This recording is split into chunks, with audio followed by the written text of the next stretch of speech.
എല്ലാവർക്കും നമസ്കാരം. യാതൊരു വിധത്തിലും നീതീകരിക്കാനാകാത്ത, ഒരു തരത്തിലുള്ള എക്സ്ക്യൂസും വെക്കാൻ കഴിയാത്ത തരത്തിലുള്ള ഒരു അപകടമാണ് കഴിഞ്ഞ ദിവസം കോട്ടയം മെഡിക്കൽ കോളേജിൽ നടന്നത് എന്നതിനെക്കുറിച്ച് കേരളീയർക്കെല്ലാം പൂർണ്ണമായ ബോധ്യമുണ്ട്.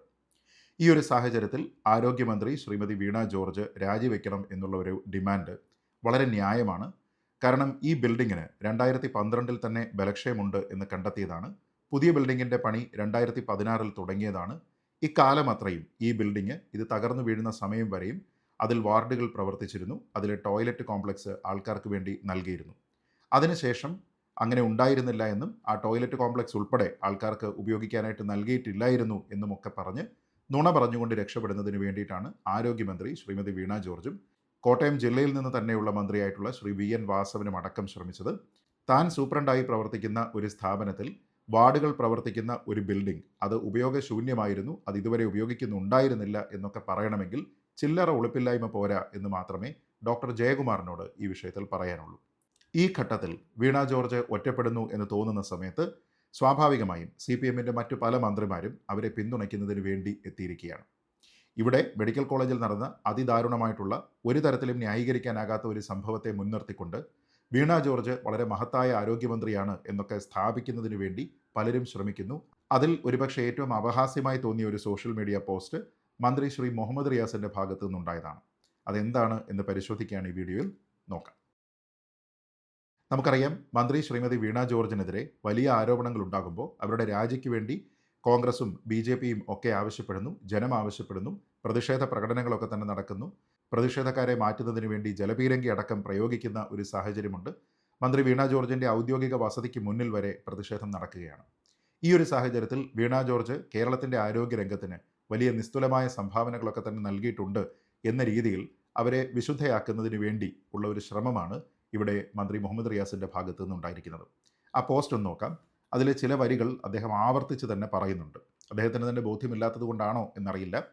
ഏൽപ്പിച്ച ഉത്തരവാദിത്തം നാടിനു വേണ്ടി ആത്മാർത്ഥമായി നിറവേറ്റുന്ന മന്ത്രിയാണ് ശ്രീമതി വീണ ജോർജ് എന്നാണ് പറയുന്നത്. ഇത് കേട്ടാൽ തോന്നും ഈ മന്ത്രിസഭയിൽ ഏതാണ്ട് 20-21 മന്ത്രിമാരുള്ളതിൽ ഏൽപ്പിച്ച ജോലി ആത്മാർത്ഥമായി ചെയ്യുന്ന ഒരേ ഒരു മന്ത്രി ശ്രീമതി വീണ ജോർജ് ആണ് എന്ന്. ഈ വരി ഈ പോസ്റ്റിൽ 2 തവണയാണ് ശ്രീ മുഹമ്മദ് റിയാസ് എഴുതിയിരിക്കുന്നത്. നമുക്കത്ര ഉറപ്പില്ലാത്തത് കൊണ്ടാണോ അതിങ്ങനെ ആവർത്തിച്ച് പറയുന്നത് എന്നറിയില്ല. എന്തായാലും താങ്കൾ പറഞ്ഞിരിക്കുന്ന ഈ ഒരു പ്രസ്താവന മലയാളികൾ ഒന്നടങ്കം തള്ളിക്കളയുമെന്നാണ് ഞാൻ പ്രതീക്ഷിക്കുന്നത്. കാരണം ആരോഗ്യരംഗവുമായി ബന്ധപ്പെട്ട് കഴിഞ്ഞ കുറേ നാളുകളായി ഏറ്റവും ഒടുവിൽ മെഡിക്കൽ കോളേജ് തിരുവനന്തപുരം അവിടുത്തെ യൂറോളജി ഡിപ്പാർട്ട്മെൻറ്റിൻ്റെ ഹെഡ് ഡോക്ടർ ഹാരിസ് ചിറക്കൽ അടക്കം ഈ ആരോഗ്യ വകുപ്പിൻ്റെ കെടുകാര്യസ്ഥതയെക്കുറിച്ച് പറഞ്ഞിരിക്കുന്ന കാര്യങ്ങളെല്ലാം തന്നെ ദേശാഭിമാനിയിൽ പ്രിൻ്റ് ചെയ്തിട്ടില്ല എങ്കിൽ കൂടി നാട്ടിലുള്ള മറ്റു മാധ്യമങ്ങളിൽ വഴി പ്രിൻ്റ് ചെയ്ത് അത് ആൾക്കാർ അറിയുന്നുണ്ട്. ദൃശ്യമാധ്യമങ്ങളിൽ കൈരളി അഥവാ റിപ്പോർട്ട് ചെയ്തില്ല എങ്കിൽ പോലും മറ്റു മാധ്യമങ്ങൾ അത് റിപ്പോർട്ട് ചെയ്യുന്നുണ്ട് എന്നതിനെക്കുറിച്ച് മന്ത്രി മുഹമ്മദ് റിയാസിന് കൃത്യമായിട്ടുള്ള ബോധ്യമുണ്ടാകണം എന്ന് മാത്രമാണ് അതിൽ പറയാനുള്ളത്. അദ്ദേഹം പറയുന്നത്, ഇവിടെ കോട്ടയം മെഡിക്കൽ കോളേജിൽ കെട്ടിടം തകർന്നതും സ്ത്രീ മരിച്ചതുമൊക്കെ തന്നെ ദൗർഭാഗ്യകരവും വേദനാജനകവുമാണ്. അവരുടെ ബന്ധുമിത്രാദികൾക്ക് ഈ വിയോഗം നികത്താനാകാത്തതാണ്. മറ്റു കാര്യങ്ങളെല്ലാം പരിശോധിക്കുമെന്ന് ബന്ധപ്പെട്ടവർ പറഞ്ഞിട്ടുണ്ട്. ഈ മറ്റു കാര്യങ്ങളെന്ന് പറഞ്ഞാൽ ഈ ബിൽഡിങ്ങിന് ബലക്ഷയം ഉണ്ടായിരുന്നുവെന്നും അതെന്തുകൊണ്ട് ഡീകമ്മീഷൻ ചെയ്ത് പൂർണ്ണമായിട്ടും അവിടേക്ക് ആൾക്കാരുടെ പ്രവേശനം വിലക്കിയില്ല തുടങ്ങിയ ഏറ്റവും ജെനുവിനായിട്ടുള്ള ലോജിക്കലായിട്ടുള്ള ചോദ്യങ്ങളാണ്. അപ്പോൾ ഇതിലെ ഏറ്റവും ഗുരുതരമായിട്ടുള്ള പ്രശ്നത്തിനെയാണ് ഒരൊറ്റ വരിയിൽ ഒതുക്കി അതിലൊന്നും മറുപടി പറയാതെ ബന്ധപ്പെട്ടവരത് നോക്കിക്കോളും എന്ന് പറഞ്ഞുകൊണ്ട് ശ്രീ റിയാസ് കൈ കഴുകിയിട്ട് വീണ ജോർജിനെ ന്യായീകരിക്കാനായിട്ട് ഇവിടെ ശ്രമിക്കുന്നത്. ദൗർഭാഗ്യകരമായ സംഭവത്തെ സർക്കാരിനെതിരെ തിരിക്കാനുള്ള ചിലരുടെ ശ്രമം അപലപനീയമാണ്.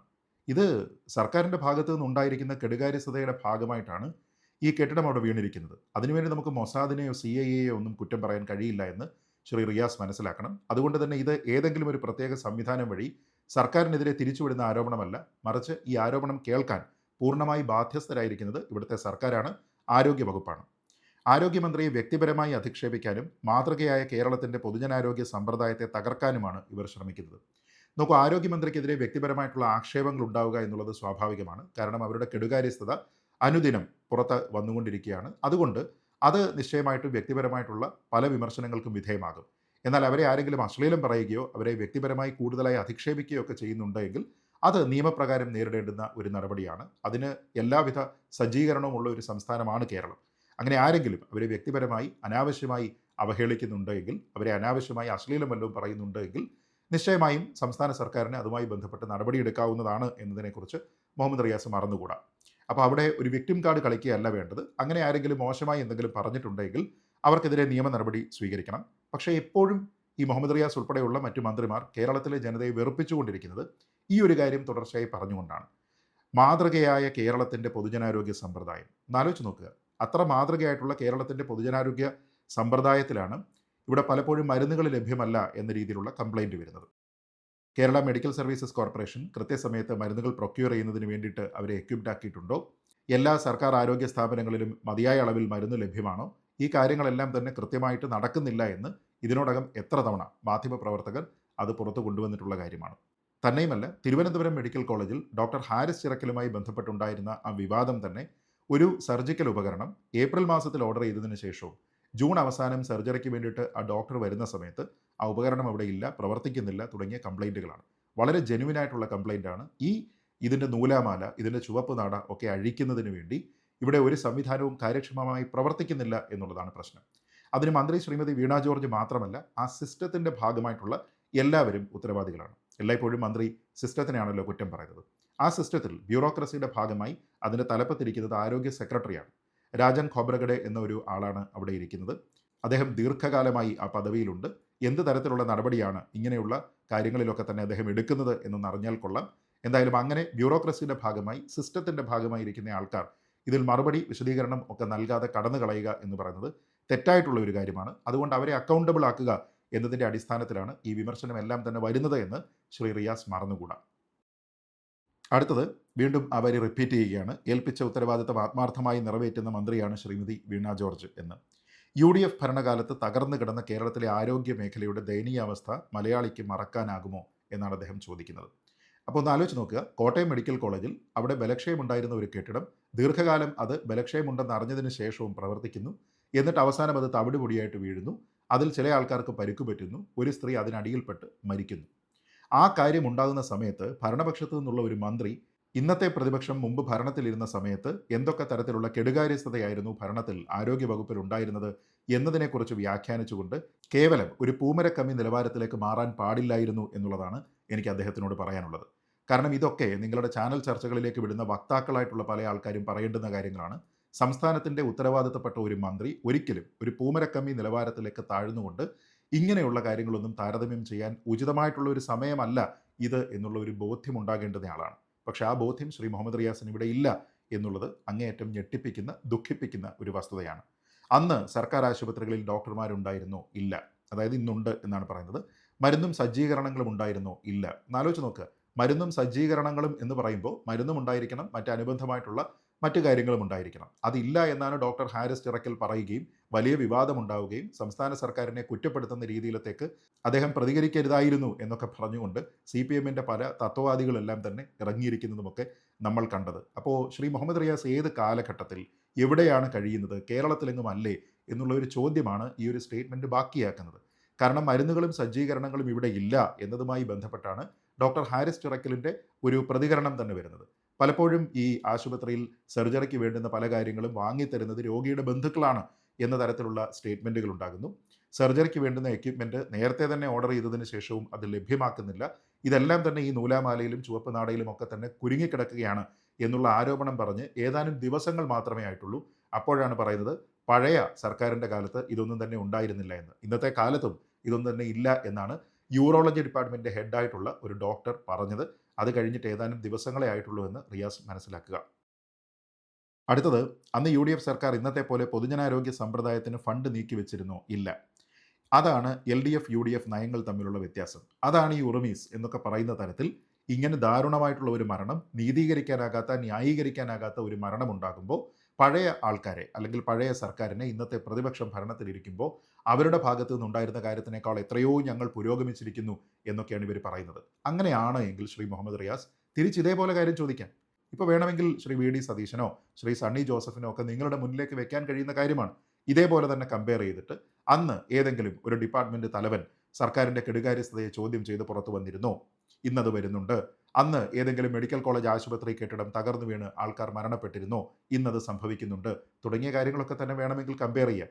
അപ്പോൾ ഇങ്ങനെ ഏകപക്ഷീയമായിട്ട് ഞാൻ നേരത്തെ പറഞ്ഞതുപോലെ ഒരു പൂമരക്കമ്മി നിലവാരത്തിലേക്ക് ഒരു മന്ത്രി ഒരിക്കലും താഴാൻ പാടില്ല എന്ന രീതിയിലുള്ള ഒരു തിരിച്ചറിവ് ശ്രീ മുഹമ്മദ് റിയാസിന് ഉണ്ടാകണം എന്നാണ് എൻ്റെ അഭ്യർത്ഥന. അടുത്തത്, ഇനി കോൺഗ്രസും ബി ജെ പിയും ഇപ്പോൾ ഭരിക്കുന്ന സംസ്ഥാനങ്ങളിലും ആരോഗ്യ മേഖലയുടെ സ്ഥിതി ദയനീയമല്ലേ? അവിടെയൊക്കെ സർക്കാർ ആശുപത്രികളിൽ ഡോക്ടർമാരോ സജ്ജീകരണങ്ങളോ ഇല്ല എന്നത് വസ്തുതയല്ലേ? നോക്കൂ, മറ്റ് സംസ്ഥാനങ്ങളുമായി താരതമ്യം ചെയ്തുകൊണ്ട് വീണ്ടും നമ്മുടെ ഈ ഒരു എലീറ്റ് ആറ്റിറ്റ്യൂഡ്, ആ എലീറ്റിസമാണ് കാണിക്കുന്നത്. മറ്റ് സംസ്ഥാനങ്ങളിൽ ഒന്നും തന്നെ ഈ സംവിധാനങ്ങളൊന്നുമില്ല. ഈ ആരോഗ്യ മേഖല കൃത്യമായി പ്രവർത്തിക്കുന്ന ഒരേ ഒരു സംസ്ഥാനം കേരളമാണ് എന്നുള്ള ഒരു വ്യാജ നിർമ്മിതി ഇങ്ങനെ പുറത്തിറക്കുന്നതിന് വേണ്ടിയിട്ടാണ് നിരന്തരമായിട്ട് ഇവർ പരിശ്രമിച്ചുകൊണ്ടിരിക്കുന്നത്. അങ്ങനെ എല്ലാത്തിലും മികച്ച സൗകര്യമാണ് നമ്മുടെ നാട്ടിലുള്ളത് എങ്കിൽ എന്തുകൊണ്ടാണ് നമ്മുടെ മന്ത്രിമാരും മുഖ്യമന്ത്രിയും ഒക്കെ ചികിത്സ തേടി വിദേശത്തേക്ക് പോകുന്നത് എന്നുള്ള ഒരു ചോദ്യം അവിടെ ബാക്കിയാണ്. ആരോഗ്യ മേഖലയിൽ കുറേയധികം സ്വകാര്യ നിക്ഷേപം ഉണ്ടായിട്ടുണ്ട്. അതുകൊണ്ട് തന്നെ ലാബുകൾ മുതൽ സ്പെഷ്യാലിറ്റി ഹോസ്പിറ്റലുകൾ വരെ നമ്മുടെ നാട്ടിൽ പ്രൈവറ്റ് മേഖലയിൽ ഉണ്ടായിട്ടുണ്ട് എന്നുള്ളതാണ് സത്യത്തിൽ ആരോഗ്യ മേഖലയിലെ നേട്ടങ്ങളുടെ ബാക്ക് ബോൺ എന്നതിനെക്കുറിച്ച് മറന്നുകൂടാ. അതുകൊണ്ട് തന്നെ പണമുള്ള ആൾക്കാർ നിശ്ചയമായും അവർക്ക് എന്ത് ചെറിയ പ്രശ്നമാണെങ്കിലും വലിയ പ്രശ്നമാണെങ്കിലും അതിനെ പരിഹരിക്കുന്നതിന് വേണ്ടി അവരെല്ലായ്പ്പോഴും ആശ്രയിക്കുന്നത് പ്രൈവറ്റ് ആശുപത്രികളെ തന്നെയായിരിക്കും. അതുകൊണ്ട് ഇരുട്ടുകൊണ്ട് ഓട്ടയടച്ചിട്ട് കാര്യമൊന്നുമില്ല. സംസ്ഥാനത്തിൻ്റെ ആരോഗ്യ മേഖലയ്ക്കുണ്ടായിരിക്കുന്ന നേട്ടങ്ങൾക്ക് പൂർണ്ണമായിട്ടുള്ള ക്രെഡിറ്റ് സർക്കാരിന് മാത്രമായിട്ട് അവകാശപ്പെടാൻ കഴിയുന്നതല്ല എന്നുള്ളത് ഒരു വസ്തുതയാണ്. അത് മന്ത്രി മനസ്സിലാക്കണം. ഇന്ത്യയിലുള്ള എല്ലാ സർക്കാർ സംവിധാനങ്ങളെയും എല്ലാ പ്രൈവറ്റ് ആശുപത്രികളെയും നമ്മളൊരു പരിശോധിച്ച് ഒരു താരതമ്യം നടത്തിക്കഴിഞ്ഞാൽ അതിൽ ഒന്നാമത് വരുന്നത് നമ്മുടെ സംവിധാനങ്ങളാവില്ല എന്ന കാര്യത്തിൽ ആർക്കും തന്നെ തർക്കമുണ്ടാകേണ്ടതില്ല.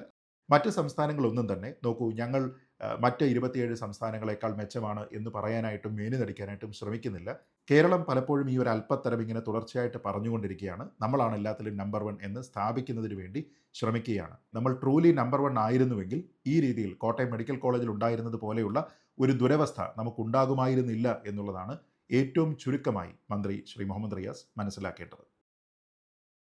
ഇനി അടുത്തത്, പൊതുജനാരോഗ്യ സമ്പ്രദായത്തെ ലോകോത്തരമാക്കി വളർത്തിയത് 9 വർഷമായി തുടരുന്ന LDF ഭരണമാണ്. അതായത് ഈ കഴിഞ്ഞ 9 വർഷത്തിലാണ് കേരളത്തിൻ്റെ പൊതുജനാരോഗ്യ രംഗം ലോകത്തിലെ നമ്പർ 1 ആയി മാറിയിരിക്കുന്നത്, അല്ലെങ്കിൽ ഇന്ത്യയിലെ നമ്പർ 1 ആയി മാറിയിരിക്കുന്നത്.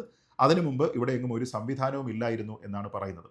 2016 മുതൽ രാഷ്ട്രീയം കണ്ട് ശീലിച്ചിരിക്കുന്ന, 2016 കണ്ണു വിരിഞ്ഞിരിക്കുന്ന, കാത് വിരിഞ്ഞിരിക്കുന്ന ആൾക്കാരെ സംബന്ധിച്ചിടത്തോളം ഇങ്ങനെയായിരിക്കും ഒരു പക്ഷേ വസ്തുത. പക്ഷേ ഫാക്ട് ഈസ്, കേരളത്തിൻ്റെ ആരോഗ്യരംഗം എന്നത് ഞാൻ നേരത്തെ സൂചിപ്പിച്ചതുപോലെ അതിൽ എല്ലാ സർക്കാരുകളുടെയും തുല്യമായ കോൺട്രിബ്യൂഷൻ ഉണ്ട്. ആരുടേതും കൂടുതൽ മെച്ചം എന്നൊന്നും പറയാൻ കഴിയില്ല. പക്ഷേ സ്വകാര്യ മേഖലയാണ് നമ്മുടെ ആരോഗ്യരംഗത്തിനെ കൂടുതൽ ശക്തമായി പിടിച്ചു നിർത്തുന്നത് എന്ന കാര്യത്തിൽ ഒരു തർക്കവും ആർക്കും ഉണ്ടാകേണ്ടതില്ല. കേരളത്തിലെ സാധാരണ ജനങ്ങളുടെ ആശ്രയമായി സർക്കാർ ആശുപത്രികളെ കൂടുതൽ ഫണ്ടുകൾ ചെലവഴിച്ച് ശക്തിപ്പെടുത്താൻ ഇടതുപക്ഷ ബദലിന് സാധിച്ചു. എല്ലാ കാലവും കേരളത്തിലെ സാധാരണക്കാരായിട്ടുള്ള ആൾക്കാരുടെ ആശ്രയം സർക്കാർ മേഖലയിലുള്ള പ്രാഥമിക ഹെൽത്ത് സെൻ്ററുകൾ ഉൾപ്പെടെയുള്ള മെഡിക്കൽ കോളേജുകൾ വരെ നീളുന്ന ആ ഒരു സംവിധാനം തന്നെയാണ്. പക്ഷേ എല്ലായ്പ്പോഴും മെഡിക്കൽ കോളേജുകളുമായി ബന്ധപ്പെട്ട് പോലും അവിടുത്തെ ഫെസിലിറ്റികൾ അപര്യാപ്തമാണ് എന്നുള്ളൊരു കംപ്ലയിൻ്റ് ഉണ്ടായിരുന്നു. അത് ഈ കഴിഞ്ഞ 9 വർഷങ്ങളിലും അങ്ങനെ തന്നെയാണ്. സർജറി ചെയ്തതിന് ശേഷം ICUവിൽ വിശ്രമിക്കുന്ന ഒരു സ്ത്രീ മാനഭംഗപ്പെട്ട ഒരു കേസ് പോലും നമ്മുടെ നാട്ടിൽ ഉണ്ടായിട്ടുണ്ട്, കോഴിക്കോട് മെഡിക്കൽ കോളേജിൽ. അങ്ങനെയുള്ള ഒരു കാര്യത്തിൽ പോലും കൃത്യമായി നീതി ലഭിച്ചിട്ടുണ്ടോ എന്ന് ചോദിച്ചു കഴിഞ്ഞാൽ ആ നീതി വാങ്ങിക്കൊടുക്കാനായിട്ട് ഭരണത്തിലുള്ള ആൾക്കാർക്ക് പലപ്പോഴും വലിയ താല്പര്യമുണ്ടായിരുന്നില്ല എന്നാണ് നമ്മുടെ അനുഭവം. അതുകൊണ്ട് ആ കാര്യങ്ങളെയൊക്കെ തന്നെ മറന്നുകൊണ്ട് ദയവ് ചെയ്ത് ഇതേപോലെയുള്ള വാഴ്ത്തു കുറിപ്പുകളൊന്നും തന്നെ ഇടരുത് എന്നാണ് എനിക്ക് ശ്രീ റിയാസിനോട് പറയാനുള്ളത്. അടുത്തത്, ഇന്ത്യയിൽ ഏറ്റവും അധികം ജനങ്ങൾക്ക് സൗജന്യ ചികിത്സ നൽകുന്ന സംസ്ഥാനമായി കേരളത്തെ മാറ്റി തീർത്തത് ഇടതുപക്ഷ ബദലാണ്. ഈ ഇടതുപക്ഷ ബദൽ എന്നൊക്കെ പറയുന്നത് ഒരു രാഷ്ട്രീയ പ്രയോഗമാണ്.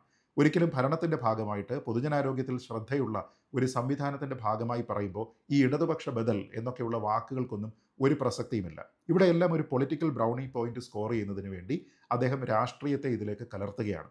അങ്ങനെ ഇടതുപക്ഷത്തിന് മാത്രം അവകാശപ്പെടാൻ കഴിയുന്ന ഒരു നേട്ടവും ഇവിടെയില്ല. ഇത് നമ്മുടെ ഒരു പൊതുജനാരോഗ്യ നയമാണ്. LDF ആണെങ്കിലും UDF ആണെങ്കിലും ഒരേപോലെയാണ് ആ കാര്യത്തിൽ സമീപനം സ്വീകരിച്ചിട്ടുള്ളത്. പിന്നെ ഞാൻ പറഞ്ഞതുപോലെ സ്വകാര്യ മേഖലയുമായി ബന്ധപ്പെട്ട കോൺട്രിബ്യൂഷൻ, അതിനെക്കുറിച്ച് ഒരക്ഷരം മിണ്ടാനായിട്ട് മന്ത്രി ഇതിൽ ശ്രമിക്കുന്നില്ല.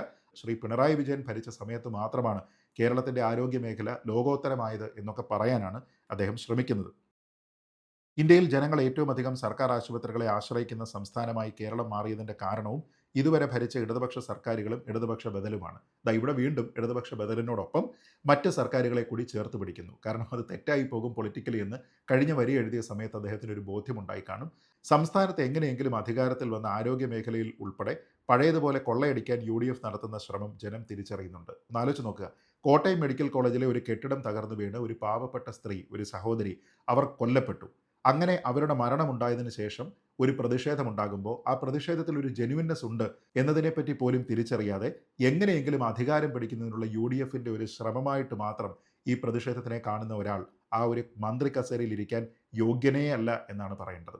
വീണ ജോർജ് രാജിവെക്കുന്നതിനേക്കാൾ മുമ്പേ ഇങ്ങനെ നിരുത്തരവാദപരമായിട്ടുള്ള ഒരു സമീപനം, പ്രസ്താവന അനവസരത്തിൽ ഉന്നയിച്ചിരിക്കുന്ന മന്ത്രി മുഹമ്മദ് റിയാസാണ് സത്യത്തിൽ ആദ്യം രാജിവെച്ച് പോകേണ്ടത്.